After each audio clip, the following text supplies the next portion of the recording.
BNR gold and diamonds తరుగు తక్కువ బంగారం ఎక్కువ. ఇప్పుడు మన వైజాగ్ లో జూలై 24న గ్రాండ్ ఓపెనింగ్.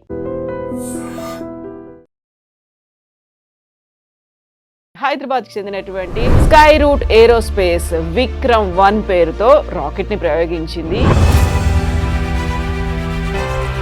ఇప్పటిదాకా ఈ విజయం అనేది కేవలం అమెరికా, చైనా దగ్గర మాత్రమే ఉండేది. వాటి సరసన ఇప్పుడు భారత్ కూడా చేరింది. గతంలో మన ఇస్రో దగ్గర నుంచి రాకెట్ల మీద పంపించాలి అనుకున్న బండ్ల మీద వెళ్తున్నారు, లేకపోతే ఎలీట్ సర్కిల్లో మన వాళ్ళు ఒక ఎద్దును పట్టుకొని వెళ్ళారు, అక్కడ డోర్ నాక్ చేస్తున్నారు. 1960 నుంచి తుంబా దగ్గర నుంచి లాంచ్ చేసిన తుంబా తిరువనంతపురం మా ఫేమస్ ఫోటోగ్రాఫ్ ఒకటి ఉంది. సైకిల్ మీద తీసుకెళ్తుంది, దాని తర్వాత ఎడ్ల బండి మీద తీసుకెళ్తాం ఫోటోలు అనేవి మా దగ్గరికి. లాంచ్ మనం చూస్తాం. నమస్తే, నేను Kavitha. Welcome to I dream news and నిషాలు.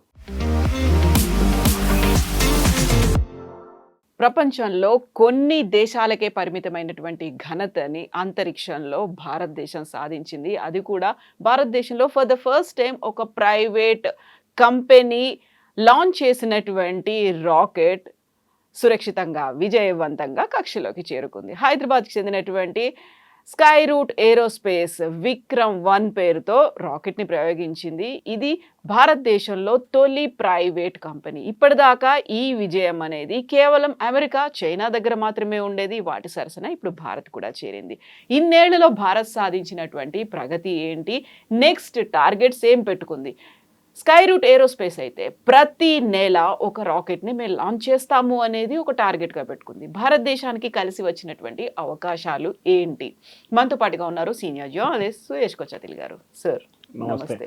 So sky route aerospace అనేది గతంలో మన ఇస్రో దగ్గర నుంచి రాకెట్ల మీద పంపించాలి అనుకున్నప్పుడు ఒక ఫేమస్ కార్టూన్ అనేది కనిపించింది. ఎడ్ల బండ్ల మీద వెళ్తున్నారు, లేకపోతే ఎలీట్ సర్కిల్లో మన వాళ్ళు ఒక ఎద్దును పట్టుకొని వెళ్ళారు, అక్కడ డోర్ నాక్ చేస్తున్నారు, గ్లాస్ డోర్ను అనేది. అంటే మనకు భారతదేశానికి అసలు అక్కడికి ఎంట్రన్సే లేదు అనుకుంటున్నటువంటి టైంలో ఇప్పుడు థర్డ్ కంట్రీ అయింది వరల్డ్లో.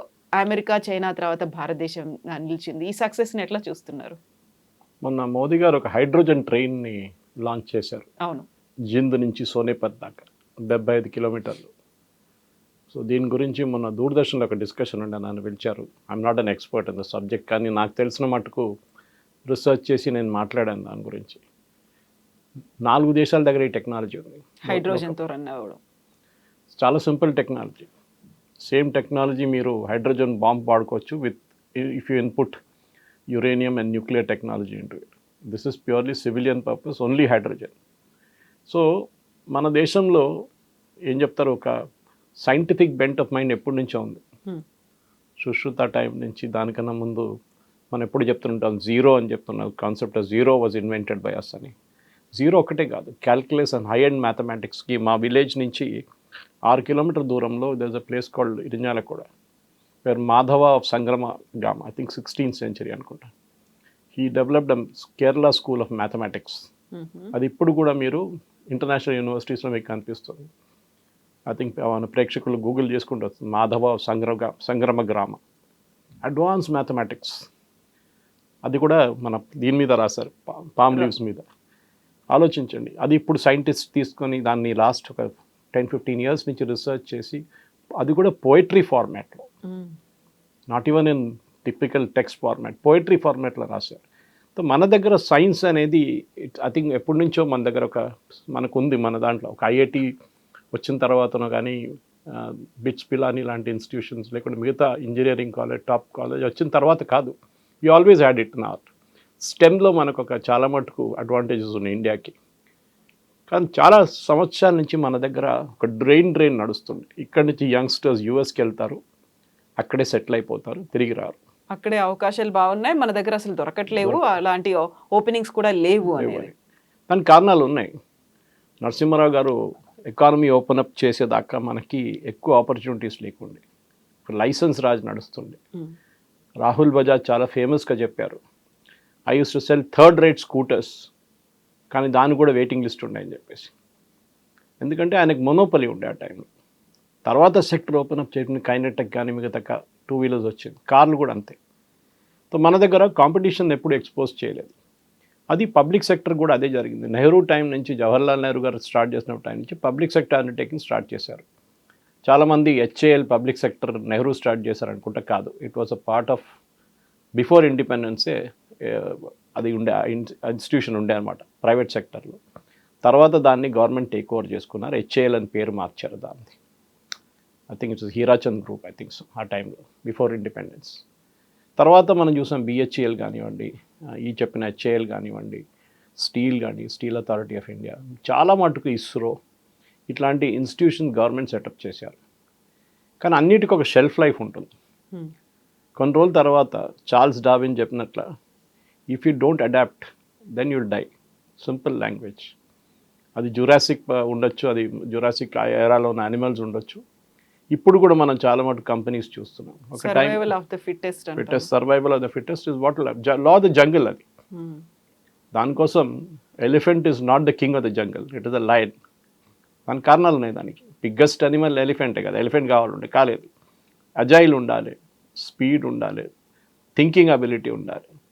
ఇది మనం చాలా మటుకు హెచ్ఎంటీ లాగే కంపెనీస్ చూసాం. ఒక టైంలో హెచ్ఎంటీ మెషిన్ టూల్స్ అంటే it was number 1. HMT watches తయారు చేస్తుండే, హెచ్ఎంటీ లైట్లు బల్బులు తయారు చేస్తుండే. కానీ ఇప్పుడు ఎక్కడైనా ఉన్నారా వాళ్ళు? ఎక్కడ లేరు. Even company, private sector company Wipro అని మనం వింటూ ఉంటాం ఐటీలో. వాళ్ళు ఫస్ట్ తయారు చేసింది వాళ్ళు ఐటీ కాదు, ఐటీ తర్వాత చాలా సంవత్సరాల తర్వాత ఐటీలో వచ్చారు. Their full name Wipro is an acronym, Western Indian Vegetable products.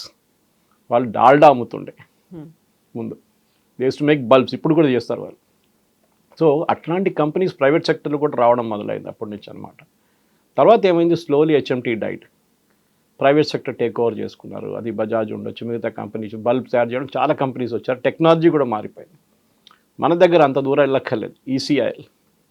ECIL first ఇండియాలో one of the first companies to make television sets, colour television sets. Asian games టైంలో 85 నుంచి. దాని తర్వాత డైనోరా, సాలిడైర్, ఇట్లాంటి చాలా కంపెనీస్ వచ్చినాయి ప్రైవేట్ సెక్టర్లో. ఈసీఐఎల్ డైట్ అంటే ఉన్నారు ఇప్పుడు, but they are part of atomic energy division అనమాట. అటామిక్ ఎనర్జీ వాళ్ళ కోసం ఉన్న సైంటిఫిక్ అడ్వాన్స్మెంట్ చేస్తారు. ఇప్పుడు అక్కడున్న చాలామంది ఇంజనీర్స్ రిటైర్ అయిపోయారు. అక్కడున్న కొంతమంది విఆర్ఎస్ తీసుకున్నారు. మీరు కుషాయిగూడ ఏరియాకి వెళ్తే there is an ecosystem. అక్కడ ఎలక్ట్రానిక్స్ ఈకో సిస్టమ్ ఉంది. అక్కడ చాలా కంపెనీస్ ఐదర్ ఈసీఐఎల్ కోసం జాబ్ వర్క్స్ చేస్తారు, లేకుంటే ఇండిపెండెంట్గా వాళ్ళు స్టార్ట్అప్స్ పెట్టుకున్నారు. మీరు ఇటువైపు రామచంద్రపురం వైపు వెళ్తే బిహెచ్ఈఎల్, సేమ్ థింగ్. బిహెచ్ఈఎల్లో ఉన్న చాలామంది ఆ టైంలో టర్బైన్స్ కానీ జనరేటర్స్ తయారు చేసేటవాళ్ళు, హ్యూజ్ పవర్ ప్లాంట్స్ కోసం అంతా. వాళ్ళు కూడా ఇప్పుడు రిటైర్ అయిపోయి ఉంటారు చాలామంది. దాని నుంచి కొంతమంది బయటకు వచ్చి డిఫరెంట్ కంపెనీలు పెట్టుకున్నారు. మీరు ఎన్ఆర్ఎస్సికి వస్తే same thing, national remote sensing agency హైదరాబాద్లో, సేమ్ శాటిలైట్ టెక్నాలజీ. వాళ్ళ దగ్గర నుంచి కూడా మీరు that part of ISRO actually. So earth sciences కింద వస్తుంది యాక్చువల్లీ ఇండైరెక్ట్లీ. సో ఇట్లాంటి చూస్తే మనం చాలా మట్టుకుంది. సో మొన్న ఒక రిపోర్ట్ వచ్చింది మీరు చెప్పినట్లనే, స్కై రూట్ లాంచ్ మనం చూస్తే we are really proud of it. Actually launch కొంచెం ప్రాబ్లం జరిగింది లాంచ్ టైంలో. There was a delay, count down delay కొంచెం జరిగింది. And later on Pawan Goenka మాట్లాడుతున్నారు, had my heart in my mouth అన్నారు. బికాస్ ఇన్ స్పేస్ చైర్మన్ ఆయన. సో ఇస్రోకి ఒక ప్రైవేట్ ఇన్స్టిట్యూషన్ లాగా వాళ్ళు ఫెసిలిటేట్ చేస్తారు ఇండస్ట్రీ అండ్ ఇస్రో నడిమిట్లో. బట్ కౌంట్ డౌన్ బాగా స్మూత్గా జరిగింది. It took off. అండ్ ఆ టెన్షన్ చాలా ఉండే రూమ్లో, కానీ they put everything textbook లాగా it went on the launch event. ఇప్పుడు మీరు చెప్పినట్లు they are planning more launches. I was watching Pawan Chandra's interview also. 2-3 ఛానల్స్కి అయినా పెద్ద నేషనల్ ఛానల్స్కి బిఫోర్ లాంచ్ ఇంటర్వ్యూ ఇచ్చారు. అండ్ చాలా మటుకు వాళ్ళ కాన్ఫిడెన్స్ చూస్తే మనకు అనిపిస్తుంది, వీళ్ళు ముందు మన ఒక 10-20 సంవత్సరాల ముందు ఇట్లాంటి ఒక అట్మాస్ఫియర్ ఉంటే ఎంత బాగుంటుండే. We would overtaken China by now, at least చైనాతో కాంపీట్ చేస్తుండే మనం. ఇప్పుడు అది లేదు కదా. మ్యానుఫ్యాక్చరింగ్లో మనం చాలా వెనకకి వెళ్ళిపోయాం, కానీ we are catching up now. So ISRO, ఈ న్యూస్ ఇస్రో నుంచి చాలామంది సైంటిస్టు రాజీనామా చేస్తున్నారు, రాజీనామా చేసి వెళ్ళిపోయారు అని చెప్తే దాంట్లో నేను తప్పు పట్టను. It is a part of the evolution process అన్నమాట. కొత్త వాళ్ళకి ఛాన్స్ వస్తుంది, కానీ ఒక టాలెంట్ అయితే ఉండాలి. అంటే సీనియర్ లెవెల్ టాలెంట్ అక్కడ ఉండాలి, లేకుంటే కంప్లీట్ వ్యాక్యూమ్ అయిపోతుంది టాప్ లెవెల్లో. అది ఐ థింక్ చాలా ఇండస్ట్రీస్లో జరిగింది కవిత గారు. అయితే మనకు ఆల్రెడీ ఇస్రో అనేది ఉంది. ఇస్రోనే చాలా ఎక్కువగా సక్సెస్ అనేది వచ్చింది. బోలెడన్ని విజయాల్ని సొంతం చేసుకుంది. భారతదేశం నుంచి కూడా మా శాటిలైట్‌లని పంపించాలని ఆల్మోస్ట్ ఒకేసారి 104 శాటిలైట్స్‌ని పంపించినటువంటి ఒక రికార్డ్ ఇస్రోకుంది. బట్ ఇస్రో ఉన్నప్పుడు మళ్ళీ ప్రైవేట్ కంపెనీలను ఎందుకు ఎంకరేజ్ చేయాలి? ప్రైవేట్ దాంట్లో కూడా మనకి ఇంతమంది వస్తూ ఉన్నప్పుడు స్టార్టప్‌లని ఇంత ఎఫర్ట్ ఇస్రో మీద పెట్టిన తర్వాత అంతే ఎఫర్ట్ దాని మీద పెడితే that is going to take some more time కదా అనేటువంటి ఒక ఫీల్ కనిపించింది గతంలో. ఇస్రో అనేది ఒక పబ్లిక్ సెక్టర్ అండర్టేకింగ్ లాగా. It is not exactly public sector undertaking, but almost government functionary. వాళ్ళకు వాళ్ళ ప్రొసీజర్స్ ఉంటాయి. ఫర్ ఎగ్జాంపుల్ ఏమైనా చేయాలి, టెండర్ పిలవాల్సి వస్తుంది. మన టిపికల్ గవర్నమెంట్ స్టైల్లో టెండర్ ఒక ప్రైవేట్ సెక్టర్ కంపెనీలో డిసిషన్స్ టెండర్కి అక్కర్లేదు. They can take quick decisions, with in 2-3 రోజుల డిసిషన్ అయిపోతుంది. ఇక్కడ టెండర్ పిలుస్తారు, దాన్ని బట్టి 15 రోజులు ప్రోటోకాల్స్ చాలా ఉంటాయి. ఒక పర్మిషన్ కోసం మినిస్ట్రీ లెవెల్ దాకా వెళ్ళాల్సి వస్తుంది. ఆ టైంలో ఐ థింక్ ఒక మదర్ ఫిగర్ లాగా they had to be there.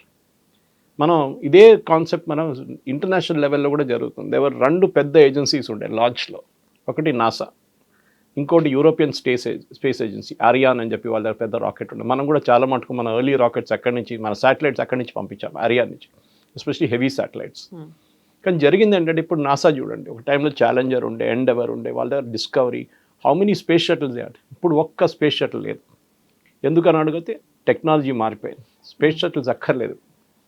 మీకు అస్ట్రోనాట్స్ పంపించాలంటే, లేకుంటే కాస్మోనాట్స్ని పంపించాలంటే you can either use Baikonur. మన పంపించారు చూడండి, మన ఇండియన్ ఆరిజిన్ అనిల్ మేనన్ వెళ్ళారు. Same thing can be used. Or ఇక్కడ స్పేస్ ఎక్స్ ఉంది, స్పేస్ ఎక్స్ నుంచి పంపిస్తున్నారు ఇప్పుడు. సో నాసా కంప్లీట్లీ ఒక ఇస్రో లాగా అయిపోయారు. They are only playing the role of a facilitator. ISRO కూడా డీప్ టెక్ మిషన్స్కి వెళ్తున్న వాళ్ళు చిన్న చిన్న శాటిలైట్ లాంచెస్ అంతా పిల్లలు చూసుకుంటారులే అని చెప్పేసి ఎటు చేశారు. This is not our game. వాళ్ళు చూసుకుంటారు. ఎందుకంటే ముందు 1.5 టన్స్ శాటిలైట్స్ అంతా ఉండే. ఇప్పుడు 500 కిలోల శాటిలైటే సరిపోతుంది.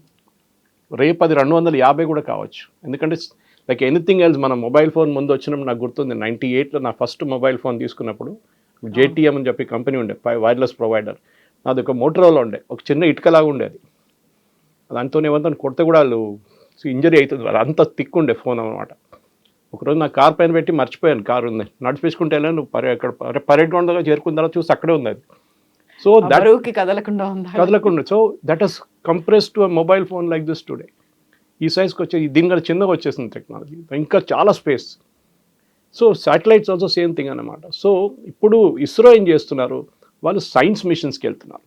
Gaganyaan, beyond that, moon mission కానీ, మార్స్ మిషన్ కానీ, గగన్యాన్ లాంటి క్రూడ్స్ ప్లేస్ ఫ్లైట్, ఇది they are concentrating on that. చిన్న చిన్న పనులన్నీ పక్కన పెట్టేశారు వాళ్ళు. సో న్యాచురలీ వీళ్ళు ఎక్కడ వెళ్తున్నారు, ఈ రాజీనామా చేసిన వాళ్ళు మీరు అనలైజ్ చేస్తే వాళ్ళు ఎవ్వరు, చాలా తక్కువ మంది అబ్రాడ్ వెళ్ళారు, చాలా తక్కువ. It is in single digits percentage wise. Most of them have join private sector ఇండియాలో. ఈ మన దగ్గర ఇప్పుడు స్కై రూట్ లాంచ్ చేసిన వాళ్ళిద్దరు చూస్తే మీరు, ఒకరు IIT Kharagpur, and I think another from another IIT. I think both are another IIT, కానీ దేవర్ కోర్స్ మేట్స్ ఇస్రో. వాళ్ళిద్దరూ ఇస్రో జాయిన్ అయ్యారు, 6 సంవత్సరాలు పనిచేశారు. దాని తర్వాత అక్కడి నుంచి రిజైన్ చేసి వాళ్ళు స్కై రూట్ అనే కంపెనీ పెట్టారు. మనకు 2020 దాకా స్పేస్ పాలసీ లేకుండే. మోదీ గవర్నమెంట్ 2020లో స్పేస్ పాలసీ ఇంట్రడ్యూస్ చేశారు. సేమ్ బజాజ్ స్కూటర్కి ఒక మీరు లైసెన్స్ ఎట్లా ఇచ్చారో, that you will be the only company, మీ కాంపిటీషన్ ఉండదని. ఇప్పుడు ఇస్రో కాంపిటీషన్ వచ్చేసింది. కానీ స్టిల్ ఇప్పుడు మొన్న లాంచ్ చేసిన రాకెట్ కూడా ఇస్రో నుంచి లాంచ్ చేశారు, మన శ్రీహరికోట నుంచి లాంచ్ చేశారు. ఎందుకంటే అక్కడ మీకు ఒక ఈక్వేటర్ దగ్గర ఒక ఫెసిలిటీ ఉంటుంది, ఒక ఎక్స్ట్రా లిఫ్ట్ వస్తుంది మీకు అనమాట శ్రీహరికోట నుంచి. లేకుంటే మీ శాటిలైట్స్ ఎక్కడి నుంచి అని లాంచ్ చేయొచ్చు కదా మీ రాకెట్స్. శ్రీహరికోట దానికి కంప్లీట్లీ ఫిట్ ప్లేస్ అనమాట. చాలా సంవత్సరాల నుంచి మనకు తెలిసింది, SL satellite launch vehicles early days నుంచే మనకు తెలుసు. ఇప్పుడు వీళ్ళిద్దరు కలిసి కంపెనీ పెట్టారు. క్లియర్లీ పవన్ చంద్ర చెప్తున్నారు, మాకే తెలియదు మేము ఏం చేయబోతున్నాం అర్థం కాలేదు, కానీ we had a concept in mind. ఒక ప్రైవేట్ సెక్టర్ కంపెనీ స్టార్ట్ చేయాలి, రాకెట్స్ తయారు చేయాలని చెప్పి. ఇప్పుడు మొన్న లాంచ్ చేసిన రాకెట్ చూస్తే మీరు, దాంట్లో కార్బన్ కాంపోజిట్స్ ఉన్నాయి, and it is very very light compared, కానీ యాజ్ స్ట్రాంగ్ ఎస్ స్టీల్ అనమాట. 3D printed rocket engines. అదంతా మీరు ఒక గవర్నమెంట్ సెక్టర్లో ఆలోచించాలంటే చాలా టైం పడుతుంది. ఇన్ఫ్యాక్ట్ ఇస్రోది లాస్ట్ ఒక 15 లాంచెస్ తీసుకుంటే మీరు, చాలా మటుకు ప్రైవేట్ సెక్టర్ ఇన్వాల్వ్మెంట్ ఉంది దాంట్లో. మన దగ్గర ఉన్న MTI టెక్నాలజీస్, బాలనగర్, వీళ్ళు చాలా మటుకు కంపెనీస్ దాంట్లో ఉన్నారన్నమాట. ఇప్పుడు మన దగ్గర మీరు చూస్తే 400 స్టార్టప్స్ ఉన్నాయి, స్పేస్ స్టార్టప్స్. ఎగ్జాక్ట్లీ. దాంట్లో స్పెషలైజ్ టెక్ స్పేస్ స్టార్టప్స్ 250. ఆలోచించండి. Now you can big names మీరు స్కై రూట్ ఒకటి చూశారు, అగ్నికుల్ ఒకటి ఉంది, పిక్సెల్ ఉంది, then there is Dhruva, then there is GalaxEye, ఇట్లాంటి చాలా కంపెనీస్ ఉన్నారు. So I think more the merrier అంటాం మన ఇంగ్లీష్లో. రానివ్వండి, ఇంకా ఇట్ బి గుడ్. ఇదే ఛాలెంజ్ మిగతా ఇండస్ట్రీస్లో కూడా మీకు కనిపిస్తుంది. నేను ఒక హెచ్ఎంటీ ఎగ్జాంపుల్ ఇచ్చాను, మీకు ఒక బిహెచ్ఏఎల్ ఎగ్జాంపుల్ ఇచ్చాను, ఒక ఈసీఎల్ ఎగ్జాంపుల్ ఇచ్చాను. ఇట్లాంటి చాలా ఎగ్జాంపుల్స్ మన దగ్గర. I think pharmaceuticals is the biggest example of this. So ఇప్పుడు మీరు రాజీనామాల గురించి చెప్పారు.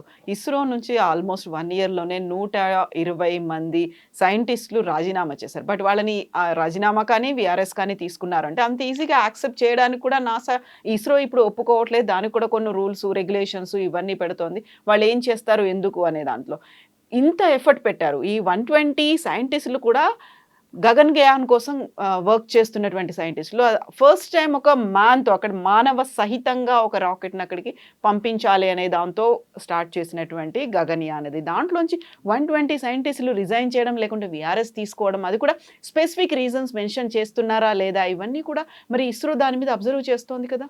డెఫినెట్ ఇస్రోకి ఈకో సిస్టమ్ క్రియేట్ చేస్తారు, దాంట్లో డౌట్ లేదు. 1960 నుంచి తుంబా దగ్గర నుంచి లాంచ్ చేసిన తుంబా తిరువనంతపురం, మా ఫేమస్ ఫోటోగ్రాఫ్ ఒకటి ఉంది, సైకిల్ మీద తీసుకెళ్తుంది, దాని తర్వాత ఎడ్ల బండి మీద తీసుకెళ్తున్న ఫోటోలు అన్నీ ఉన్నాయి మన దగ్గర ఇప్పుడు కూడా. దాని నుంచి ప్రోగ్రెస్ అయ్యి we are come to this stage right now. So ISRO అదే పార్టీకి లాంచ్ చేస్తుంటారంటే ఐ థింక్ లాజిక్ పనికి రాదు. ఇప్పుడు ఈ గగన్యాన్ టీం మీరు వెళ్ళిపోయింది అంటున్నారు, అందరూ వెళ్ళలేదు, కొంతమంది వెళ్ళారు. వాళ్ళు రేపు మళ్ళీ ప్రైవేట్ సెక్టర్ నుంచి గగన్ కాంట్రిబ్యూట్ చేయొచ్చు కదా గగన్యాన్ కోసం, ఎవరు ఆపలేదు కదా వాళ్ళని. Tomorrow ISRO can call them back for okay మాకు ఈ టెక్నికల్ ఛాలెంజ్ ఉంది, మీరు సాల్వ్ చేయగలరా అంటే private sector can solve it like that. So వాళ్ళు ఉన్నారు ఇక్కడే. నేను చెప్పాను చూడండి, సింగిల్ డిజిట్స్లోనే బయటికి వెళ్తే ముందు మేజర్ బ్రెయిన్ డ్రైన్ ఉండే. నాసా ఎప్పుడు చెప్తుండే చూడండి, నాసాకి వెళ్తే 1/3 ఇండియన్ సైంటిస్ట్ కనిపిస్తారు అక్కడ అని. It is true actually. కానీ ఇప్పుడు అట్లా కాదు కదా, నాసా దగ్గరే సైంటిస్ట్ లేరు ఇప్పుడు. వాళ్ళ దగ్గర నుంచి మన బ్లూ ఆరిజిన్ కానీ మిగతా స్పేస్ ఎక్స్ కానీ అట్లాంటి ఆర్గనైజేషన్స్కి వెళ్ళిపోతున్నారు అందరూ. ఎస్, మన దగ్గర కూడా ఛాలెంజ్ ఉంటుంది. సరే ఇస్రో ఇన్వెస్ట్ చేశారు, ఇప్పుడు మన బాండ్ అంట, మన ఐటీ కంపెనీస్లో బాండ్స్ పెడతారు వీళ్ళు. Okay, they will ask you to sign a bond. ఎందుకు? మీ మీద ఇంత టైం ఇన్వెస్ట్ చేశాం, మిమ్మల్ని ట్రైనింగ్ ఇచ్చాం, మీకు ఎక్స్పోజర్ ఇచ్చాం, అన్ని చేసిన తర్వాత మీరు టక్మని ఒక రోజు రాజీనామా చేసి వెళ్ళిపోతే ఎట్లా? So you have to stay for 2 years 3 years అని. కానీ ఒక డిస్సాటిస్ఫైడ్ ఎంప్లాయీ కవిత గారు ఎప్పుడు పెట్టుకోకూడదు. వాళ్ళు ఫ్రస్ట్రేటెడ్గా పనిచేస్తారు. వాళ్ళు నన్ను పోనీయట్లేదు, నన్ను వెళ్ళనీయట్లేదు అని చెప్పి they will show they frustration. ఎవరైనా వెళ్ళాలంటే వెళ్ళనియండి వాళ్ళని. నేను ఎప్పుడు ఐ వాజ్ ఆల్వేస్ అగేన్స్ట్. నేను ఇండస్ట్రీలో ఉన్నప్పుడు కూడా ఎప్పుడు చెప్తాను, ఈ బాండ్ అనేది ఎప్పుడు పెట్టుకోకూడదు. ఆయన వాళ్ళు వెళ్తున్నప్పుడు they will go back frustrated out of the company. So much of pressure అనేది వాళ్ళ మీద ఉంది, ఎక్స్పెక్టేషన్స్ చాలా ఎక్కువ పెట్టుకున్నారు. అందులో కూడా వాళ్ళు అంతలా వర్క్ చేయట్లేదు అనేటువంటి ఒక భావన కూడా కనిపించింది అని. లాస్ట్ 2-3 శాటిలైట్ లాంచెస్ ఫెయిల్ అయింది, ఎస్పెషలీ 3rd స్టేజ్లో ఫెయిల్ అయింది దాన్ని. కానీ it's a learning lesson. Abdul Kalam గారు చెప్పిన ఒక మాట ఉంది గుర్తు. I think one of the satellite launches early ones fail అయినప్పుడు కలాం గారు I think with the principal advisor I think that time defence మినిస్టర్కి ఆయన వచ్చి మాట్లాడుతున్నారు. యూజువలీ సక్సీడ్ అయినప్పుడు ఇస్రో చైర్మన్ అడ్రస్ చేస్తారు ప్రెస్ మీట్. అక్కడి నుంచే ప్రెస్కి ఒక్కడే కాదు అందరు ఆడియన్స్ని, వాళ్ళ కొలీగ్స్ని కూడా. ఆ టైం కలాం గారు వచ్చి నిలబడ్డారు. అండ్ ఈ said we launch the satellite but it went to this stage and after that there was an anomaly and it crashed in to the sea. We will analyze, మేము అనలైజ్ చేస్తాం. దీని తర్వాత మొత్తం analyse చేసిన తర్వాత scientific parameters అంతా study చేసిన తర్వాత ఏం జరిగింది తప్పని దాన్ని కరెక్ట్ చేస్తాం అని చెప్పి ఆయన ఈ కేమ్ ఆఫ్ ద స్టేజ్ అనమాట. ఇస్రోని ఎవరిని ముందుకు రానియాలి ఆయన, ఎందుకంటే వాళ్ళెందుకు పాప వచ్చి వాళ్ళు పబ్లిక్ నుంచి ప్రెస్ నుంచి అంత ప్రెషర్ తీసుకోవాల్సింది చెప్పి. నెక్స్ట్ టైం ఆ శాటిలైట్ సేమ్ సీక్వెన్స్ లాంచ్ అయినప్పుడు సక్సీడ్ అయినప్పుడు అలా కలాం గారు ఉన్నారు. ఈ put ISRO chairman now and said go address the gathering. That is leadership. ఆ లీడర్షిప్ అదనమాట. సో ఈ లీడర్షిప్ అనేది ఇప్పుడు చాలా మటుకు గవర్నమెంట్లో ఏమవుతుందంటే ఈ బ్యూరోక్రసీలోనే ఇది అయిపోతుంది. ఒక జాయింట్ సెక్రటరీ లెవెల్ ఆఫీసర్కి ఢిల్లీలో కూర్చొని ఇస్రో చైర్మన్ కన్నా ఎక్కువ పవర్ ఉంటుంది వాళ్ళ దగ్గర. They can deny anything.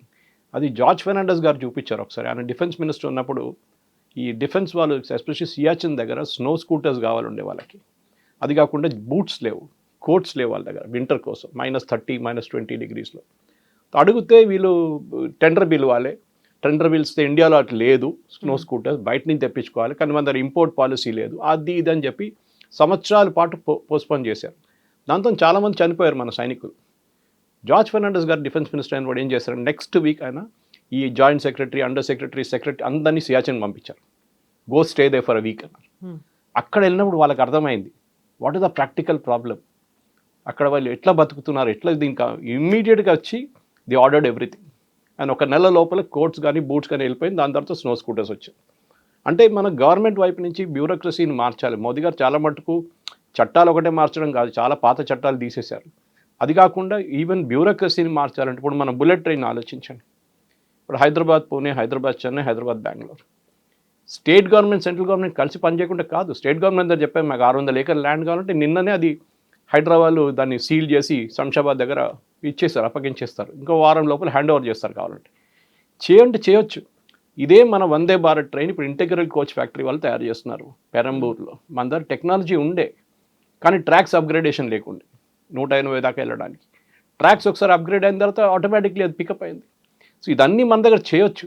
అన్నిటికీ మనం జపాన్ దగ్గర నుంచో మిగతా దగ్గర నుంచి మన కోచెస్ తీసుకురాక్కర్లేదు, బొంబాడియర్ దగ్గర నుంచి ఎక్కడి నుంచి. వీ హ్యావ్ అవర్ టెక్నాలజీ, కానీ ఆ లీడర్షిప్ లేకుండే.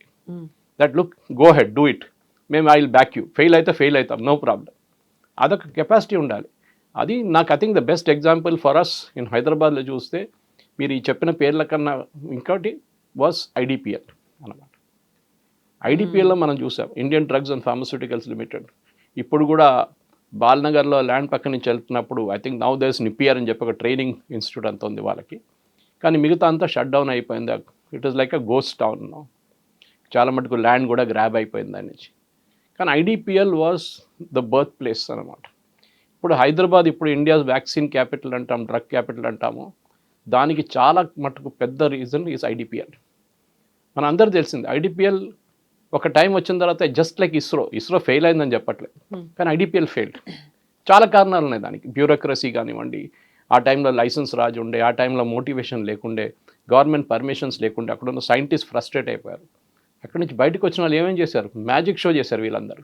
డాక్టర్ రెడ్డి సెటప్ చేశారు, అరబింద ఫార్మా రాంప్రసాద్ రెడ్డి గారు, Murali Divi pharma, then you have Parthasarathi Reddy, Hetero, చెప్పుకుంటూ పోతే చాలా పేర్లు ఉన్నాయి. ఇంకా వీళ్ళందరూ బయటికి రాకుంటే ఐడిపిఎల్ ఉంటే Hyderabad would not have become the vaccine capital. మనం బహుశా 30% కెపాసిటీకి వస్తాం. ఇప్పుడు మనం 80% ఉన్నాం హైదరాబాద్. Okay, example. సో ఇది ఒక పెద్ద రెవల్యూషన్. వాళ్ళు ఏమైనా చేశారా? వాళ్ళు చేశారు కదా, వాళ్ళు చూపించారు. వాళ్ళు అక్వైర్ నాలెడ్జ్ ఐడిపిఎల్ నుంచి అక్వైర్ చేశారు. అది వాళ్ళు బయటకు వచ్చి వాళ్ళ ఓన్ సెటప్ పెట్టి ఓన్ ఫండ్స్ రేజ్ చేసి దాన్ని చేసినప్పుడు then they realized that you can bring India to that level అన్నమాట. ఇది మనం చేయాల్సింది. ఇది భారతదేశం మన చైనాను పెట్టుకోకుండా చైనాను ఒక బెంచ్ మార్క్గా పెట్టుకోవచ్చు. Yes, that we should reach China's manufacturing level అన్నమాట. ఇప్పుడు మనం చాలా మటుకు మాట్లాడుతున్న హైడ్రోజన్ ట్రైన్ గురించి మనం 4 దేశాలు. అట్లనే చాలా ఇండస్ట్రీస్ ఉన్నాయి మన దగ్గర. For example EV we are catching up drastic. ఒక టైంలో మన దగ్గర ఏముండే, అసలు స్కూటర్స్ ఇండియా అని చెప్పి పబ్లిక్ సెక్టర్ అండర్టేకింగ్ ఉండే. మన దగ్గర స్కూటర్లు తయారు చేస్తున్నాం. ఆలోచించండి, ఎందుకు గవర్నమెంట్ స్కూటర్లు ఎందుకు తయారు చేయాలి? Government is not in the business of making scooters. నేను రామ్మోహన్ నాయుడు గారి ఫోటో చూశాను ఒకటి, that first made in India military aircraft ఒకటి ట్రాన్స్పోర్ట్, అండ్ దాని పక్కన నిలబడి ఫోటో తీసుకున్నారు. దిస్ ఈజ్ వాట్ ఇట్ మనకు కావాల్సింది. చైనా తయారు చేస్తున్నారు వాళ్ళ ఓన్ ఎయిర్క్రాఫ్ట్. అఫ్కోర్స్ మనం ఒక బోయింగ్ లాగానో ఎయిర్ బస్ లాగానో ఆ లెవెల్కి వెళ్ళలేము మనం ఇంకా. కానీ we can start small way, 30 seater 20 సీటర్తో స్టార్ట్ చేయొచ్చు మనం, ప్రాబ్లం లేదు. ఇది చాలా మన దగ్గర కంపెనీస్ గ్రేవ్యార్డ్ ఆఫ్ కంపెనీస్ అని చెప్పొచ్చు పబ్లిక్ సెక్టర్లో. ఇప్పుడు కూడా అంతే. ఒక టైంలో మ్యాజగాన్ డాక్ కానివ్వండి, కొచ్చిన్ షిప్ యార్డ్ కానివ్వండి, మిగతా పబ్లిక్ సెక్టర్ అండర్టేకింగ్ షిప్ బిల్డింగ్లో ఉన్న దాంట్లో including Vizag of naval dockyard navy కింద వస్తుంది అనుకోండి అది. కానీ గార్డెన్ రీచ్ ఒకటి ఉంది. మనం ఐఎన్ఎస్ విక్రాంత్ ఎక్కడ తయారు చేస్తాం, కొచ్చిన్ షిప్ యార్డ్ నుంచి 6 సంవత్సరాల లోపల. నెవర్ పాసిబుల్ అనుకున్నాను, ఎందుకంటే కొచ్చిన్ షిప్ యార్డ్ అనే కానీ notorious for strikes, trade unions. ఎప్పుడు ఒక షిప్ బయటికి రావాలంటే పెద్ద స్టోరీ అక్కడ. ఇప్పుడు చూడండి, ఇప్పుడు మనం ఈ అన్ని షిప్ యార్డ్స్ కలుపుకుంటే కూడా 4-5 మన దగ్గర ఉన్నది. We are releasing 2 warships every month. ఒక సంవత్సరంలో మనం 24 వార్షిప్స్ రిలీజ్ చేస్తున్నాం. Of course different sizes and scale అనుకోండి. కొన్ని కోస్ట్ గార్డ్కి వెళ్తుంది, కొన్ని పెట్రోలింగ్ ఉంటుంది, కొన్ని మెరైన్ ఎక్స్పెడిషన్ ఉంటుంది. కానీ వీఆర్ డూయింగ్ ఇట్. అంటే మీకు హెచ్ఐఎల్ లాంటి ఆర్గనైజేషన్ తీసుకోండి. హెచ్ఐఎల్ కూడా ఇట్లానే ఉండే ఒక టైంలో. దేవర్ లైక్, నాకు ఇప్పుడు కూడా గుర్తుంది, హెచ్ఐఎల్లో బెంగళూరులో నేను పనిచేస్తున్న టైమ్స్ ఆఫ్ ఇండియాలో హెచ్ఐఎల్కి వెళ్తుండే ఇంటర్వ్యూల కోసం. అక్కడ వాళ్ళు some of the senior executives చెప్తుండే, ఇప్పుడు మీరు 6 o'clock ముందు రాకండి, ఏం కనిపించదు ఇక్కడ. అంటే ఏంటి సార్ అంటే, అందరు క్యారమ్ బోర్డ్ ఆడుతుంటారు, 6 తర్వాత పని చేస్తారు అందరూ ఓవర్ టైం కోసం అని. That is the running joke అన్నమాట అక్కడ. And it is true, correct అది. కానీ ఇప్పుడు చూడండి కల్చర్ మారింది చాలా మటుకు. ఒకసారి రాహుల్ గాంధీ గారు అక్కడ వెళ్ళి ప్రొటెస్ట్ చేశారు, వీళ్ళకి ఆర్డర్ లేదు ఏం లేదు అని చెప్పి, ఒక 10 years ago మోదీ గవర్నమెంట్ వచ్చినప్పుడు. ఇప్పుడు హెచ్ఐఎల్ ఆర్డర్ బుక్ చూడండి, they have the enough and more order book. వాళ్ళు చేయలేకపోతున్నారు. దానికోసం ఏం చేశారు, ఫ్యూచర్ ఎయిర్క్రాఫ్ట్ ప్రొడక్షన్ అంతా వాళ్ళ దగ్గర నుంచి మార్చేశారు. ఈవెన్ రఫేల్ వాళ్ళకి కో ప్రొడక్షన్ సజెస్ట్ చేసి రఫేల్ చెప్పారు సారీ హెచ్ఏఎల్ చేయలేరు. ఎందుకు, అక్కడున్న మ్యాన్ పవర్ క్వాలిటీ కాదు మనం మాట్లాడి, అక్కడున్న ఓవరాల్ ఈకో సిస్టమ్ని చూడండి. బ్యూరోక్రసీ, సర్వీస్ ఆఫీసర్స్ వీళ్ళందరినీ తీసుకొచ్చి కాంపోజిట్ యూనిట్ లాగా పనిచేయలేక అన్ని ప్రైవేట్ సెక్టర్ కంపెనీలు బాగుందని చెప్పట్లేదు. దేర్ ఆర్ ప్రాబ్లమ్స్ వాళ్ళ దగ్గర కూడా ఉంది. కానీ ఒక జియో వచ్చేదాకా మనకి ఒక ఫోన్లో ఒక డేటా మనకి ఎంత ఎక్స్పెన్సివ్ ఉండే మనకు తెలుసు. ఇప్పుడు జియో వచ్చిన తర్వాత మీరు చూడండి అబ్సల్యూట్ నెక్స్ట్ టు నథింగ్ అయిపోయింది. 300 రూపాయలు ఇస్తే అఫోర్డబుల్గా, కంప్లీట్ చాలా అఫోర్డబుల్గా. ఇప్పుడు ఎవరైనా మీరు ఇప్పుడు రీల్స్ చూసుకుంటారో సినిమా చూసుకుంటారని చెప్పి చాలామంది మనం క్రిటిసైజ్ చేస్తుంటాం ఫ్రీ టైంలో. ఆ డేటా వాళ్ళకి వచ్చిందని చూస్తున్నారు వాళ్ళు. ఎగ్జాక్ట్లీ. ఇది మన బిఎస్ఎన్ఎల్ ఇప్పుడు చూసాం. బిఎస్ఎన్ఎల్ ఏమైంది టుడే? బిఎస్ఎన్ఎల్ని ఎంతమంది బిఎస్ఎన్ఎల్ మొబైల్ కనెక్షన్ తీసుకుంటారు? తీసుకోరు. ఎందుకంటే వాళ్ళకి కాన్ఫిడెన్స్. నా దగ్గర ల్యాండ్ లైన్ ఉండే, ఆల్మోస్ట్ 20 years నా దగ్గర ల్యాండ్ లైన్ ఉండే. దాంట్లో లాస్ట్ 6 సంవత్సరాలు పనిచేయలేదు. లాస్ట్లో నేను హ్యాండ్ ఓవర్ చేసేసాను ట్రిమల్గిరిలో. నాకు అక్కర్లేదామని చెప్తే ఆమె రిక్వెస్ట్ ఏం చేశారు తెలుసా, సార్ ప్లీజ్ పెట్టుకోండి సార్, ఇంకో ప్యాకేజ్ ఇస్తాను తక్కువ రేట్లో, ప్లీజ్ సరెండర్ చేయకండి. నేను చెప్పాను ఏం చేసుకుంటాను, ఒక్క కాల్ కూడా రాదు దాంట్లో. This is what happened. మనం అది మార్చుకోకపోతే, మన యాటిట్యూడ్ మార్చుకోకపోతే then things. And at the same time BSNL నుంచి ఆఫీసర్స్ వెళ్ళి ప్రైవేట్ సెక్టర్లో జాయిన్ అయ్యారు. స్టీల్ అథారిటీ ఆఫ్ ఇండియా నుంచి చాలామంది ప్రైవేట్ స్టీల్ కంపెనీస్ వచ్చినప్పుడు వాళ్ళ దాంట్లో జాయిన్ అయ్యారు. డిఫెన్స్లో నేను చెప్పాను మీకు, డిఫెన్స్ మ్యాన్. మన దగ్గర ఒక టైంలో కవిత గారు 88 ఆర్డినెన్స్ ఫ్యాక్టరీస్ ఉండే. 88 government ordinance factories defence ministry కింద వస్తుంది. ఒక్కటి ఏం చేస్తే మనకు తెలియదు. ఇంకోటి క్యారమ్ బోర్డ్ సిస్టమ్, అక్కడ కూడా 6 గంటల తర్వాత పనిచేస్తారు ఓవర్ టైం కోసం. ఏం చేశారు మోదీ గవర్నమెంట్ రాగానే, మన దగ్గర ఒకటి మెదక్లో కూడా ఉంది, ఒకటి ఉండే ఐఐటి అక్కడే ఉంది. ముందు ఇందిరాగాంధీ గారు ఇక్కడ నుంచి గెలిచినప్పుడు షీ సెటప్ దట్ యూనిట్. 88ని 8 చేశారు. 88గా మర్జ్ చేశారు. సిమిలర్ టెక్నాలజీ అంతా. ఎంత పెద్ద ప్రొటెస్ట్ జరిగింది. మేము షట్ డౌన్ చేసేస్తాం, ఇండియన్ డిఫెన్స్ ప్రొడక్షన్ ఆపేస్తాం, మీకు మిసైల్ ఉండవు, మీకు ఏం చెప్తారు డ్రోన్స్ ఉండవు, మీకు ఏముండవు. Modi government said no problem, మేము బయట నుంచి కొనుక్కుంటాం, మీరు స్ట్రైక్లు వెళ్ళండి. అగ్రీ చేశారు. ఇప్పుడు అది 8గా అయింది. ఎంత ఎఫిషియెంట్గా పనిచేస్తుందో మనకు తెలియదు, కానీ ఇనీషియల్ రిపోర్ట్ చదివితే yes they improved a lot definitely. Okay, మన దగ్గర ఆవడిలో ఫ్యాక్టరీ ఉంది ఒకటి పెద్దది. Okay, we have a factory military వీళ్ళది ఆవడి. అక్కడ మనం ట్యాంకులు తయారు చేస్తుండే ఒక టైంలో, అర్జున్ లాంటి ట్యాంక్స్, భీష్మ, అర్జున్. అక్కడ కూడా చాలా మటుకు బ్యాక్లాగ్స్ ఉంటుండే ముందు. హెవీ వెహికల్స్ ఫ్యాక్టరీ అంటారు ఆవడి. ఇప్పుడు అక్కడ కూడా ఇంప్రూవ్ చేశారు. సేమ్ టైం కళ్యాణి గ్రూప్కి హ్యాండ్ ఓవర్ చేశారు. హైదరాబాద్లో తయారవుతుంది ఇప్పుడు ట్యాంక్స్ మన దగ్గర. టెక్నాలజీ మారిపోయింది చాలా మటుకు. ఇంకా పాత ట్యాంక్స్ కాదు, now you don't need heavy tanks. నా ట్యాంక్స్ యూటిలిటీ తగ్గిపోయింది చాలా మటుకు. ఐ థింక్ ఇది ఇప్పుడు ఇస్రో నుంచి ఇంతమంది సైంటిస్ట్ రాజీనామా చేశారు, దానికోసం మనం టెన్షన్ పడాలక్కర్లేదు. మన గగన్యాన్ ప్రోగ్రామ్ డిలే అవుతుంది, ఏం కాదు. You can simply call the private sector and say boss ఇది మీకు అప్పగిచ్చేస్తున్నాను, this part of Gaganyaan is now with you. Okay, ఇది మన అంకుల్ ఉండొచ్చు, వీళ్ళు పిక్సెల్ ఉండొచ్చు, అగ్నికుల్ ఉండొచ్చు, లేకుంటే ధ్రువ ఉండొచ్చు, ఆ స్కై రూట్ ఉండొచ్చు. You take care of it. 3D printing ఉండొచ్చు, మీరు కార్బన్ కాంపోజిట్ ఉండొచ్చు, మీరు టెక్నాలజీ వాడు మాకు ఇది కావాలి. దానికోసం లాస్ట్ ఇస్రో మీరు 15-20 లాంచెస్ చూస్తే దేవర్ ఓన్లీ ఇంటిగ్రేటర్స్. తీసుకొస్తున్నారు బయట నుంచి, వీళ్ళు ఇంటిగ్రేట్ చేస్తున్నారు, టెస్ట్ చేస్తున్నారు, సిమ్యులేట్ చేస్తున్నారు, దాని తర్వాత లాంచ్ చేస్తున్నారు. ఇస్రో దీంట్లో పడకూడదు. That is small things, just keep out of it. మన భారతదేశంలో స్పేస్ ఎకానమీ అనేది 89,000 కోట్లు ఉంది. 2040 కల్లా దీన్ని ఆల్మోస్ట్ 10 లక్షల కోట్లు చెయ్యాలి అనేటువంటి ఒక ఆలోచన. దానికి తగ్గట్టుగా సెంట్రల్ గవర్నమెంట్ కూడా కావాల్సినటువంటి ఫండ్స్ కావచ్చు, వాళ్ళకి కావాల్సినటువంటి ఫెసిలిటీస్ ఇవన్నీ ఇస్తుంది అనేది. ఇప్పటి నుంచి 2040 వరకు అనుకుంటే ఎన్ని సక్సెస్ స్టోరీస్ని మనం చూడొచ్చు అంటారు? వందలాది ఉంటుంది, హండ్రెడ్స్ అండ్ థౌజండ్స్. మన దేశంలో, మన హైదరాబాద్లోనే మీరు తీసుకోండి. హైదరాబాద్ అంటే చుట్టుపక్కల హైదరాబాద్, తెలంగాణలోనే మనం 1.8 lakhs ఇంజనీర్స్ ప్రొడ్యూస్ చేస్తాం per annum. I think around the country it must be more than 1 million. వాళ్ళని ఎక్కడ ఉద్యోగం ఇస్తారు మీరు? ఓకే, ఎంతమందికి ఐటీలో ఉద్యోగం వస్తుంది? IT it self is షింకింగ్. ఇప్పుడు ఐఏఐ వచ్చిన తర్వాత చాలా మటుకు లేఅవుట్స్ చాలా జరుగుతుంది. ఇవాళ చూసాను నేను, ఆన్ బోర్డింగ్ కూడా జరగట్లేదని చెప్పి ఐటీ కంపెనీస్లో కొత్త క్యాంపస్ రిక్రూట్ నుంచి. ఇది industry. Space is a next frontier అంటాం మనం. అది చాలా important. And nothing called rocket science, it's all possible. అంటే మనం యూజువలీ చెప్తున్నాం ఇంపాసిబుల్, దాన్ని రాకెట్ సైన్స్ అంటాం మనం. కాదు. సో మన దగ్గర ఇప్పుడు 500 million ఉన్న స్పేస్ 1.5 billion అయిపోతుంది. స్కై రూట్ 6 సంవత్సరాల్లో 6 or 7 సంవత్సరాలు అవుతుంది వాళ్ళది. They are a unicorn. వాళ్ళ ఫస్ట్ చెక్ బన్సల్ దగ్గర నుంచి వస్తుంది. He gave them 10 crores. ఆలోచించండి.